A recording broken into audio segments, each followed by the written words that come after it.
So today we're solving for Gay-Lussac's law, pressure.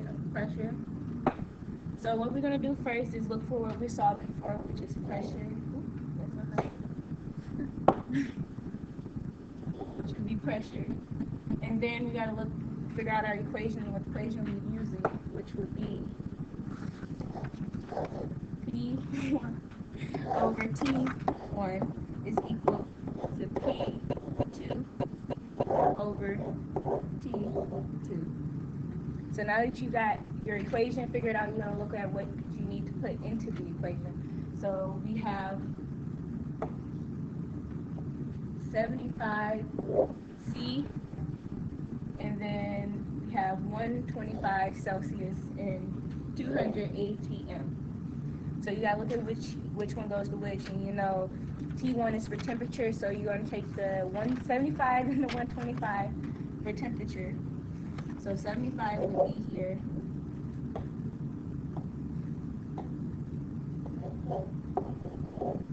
Would be here, and 125 would be here. And then all you have is the ATM left for pressure, and that'd be for pressure 2.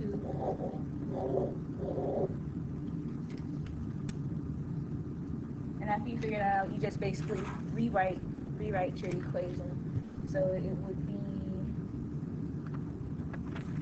75 times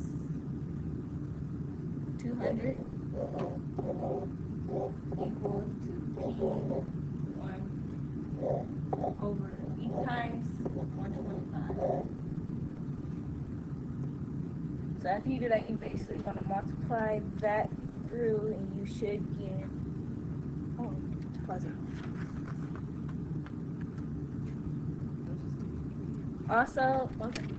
Also, don't forget you have to convert your Celsius to Kelvin by using 273. So you're going to do 75 plus 273 equals 348. And then you also got to do the same thing for 125.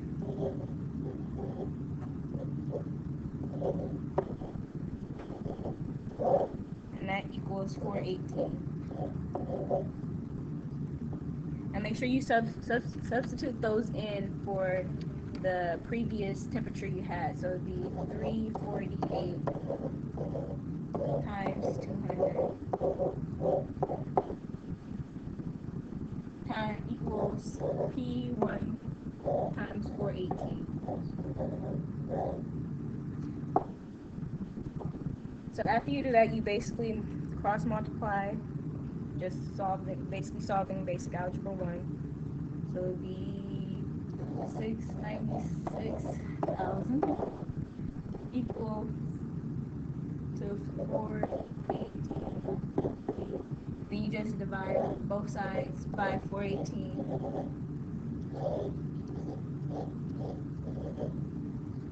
And you should get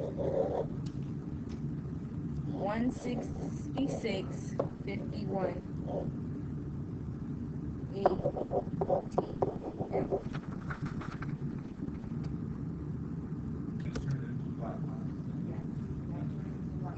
Alright, next we're going to be doing Charles' law. A 600 milliliter sample of nitrogen is heated from 27 degrees Celsius to 77 degrees Celsius at a constant pressure. What is the final volume? So for this particular problem, we're going to be working on final volume. And the equation for this is initial volume over initial temperature. And that's going to equal final volume and final temperature.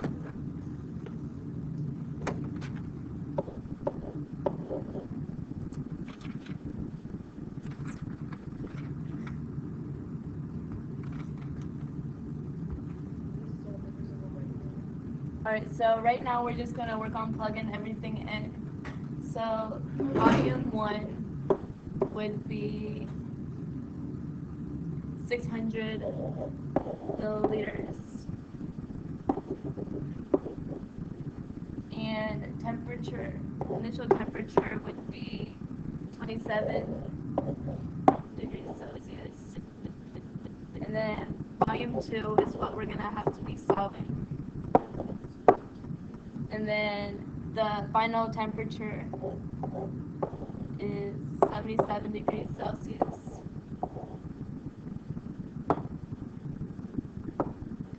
Right. First thing we have to do is convert Celsius into Kelvin.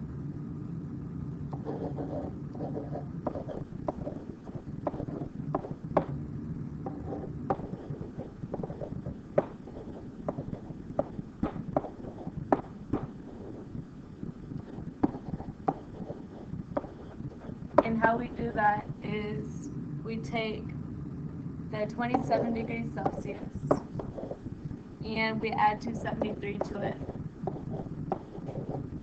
And we do the same thing to the final temperature, which is 77 degrees Celsius. And this one equals 300.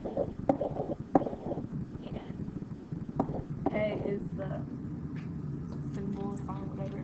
And then this would equal 350 Kelvin.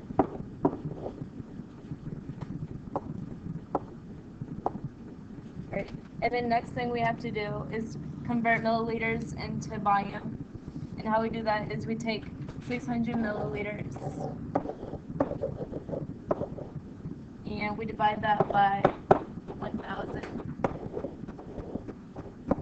And you get a total of 0.6. And now we have to go back to our equation, which is E1 or T1, and then final volume over final temperature. And we just plug everything in. So our volume, our initial volume would equal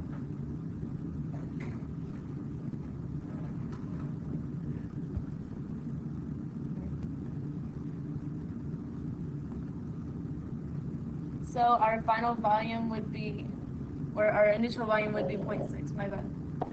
And then over initial temperature, which was 300 Kelvin. And the label for this is liters. And then that equals to final volume, which we are solving, and we divide that by final temperature, which is 350 Kelvin. And so right now, we just work on cross, multiplying, and then dividing. So we're going to take 350 and multiply that by 0.6 meters. That should be common. And then divide this by 300, which is the initial.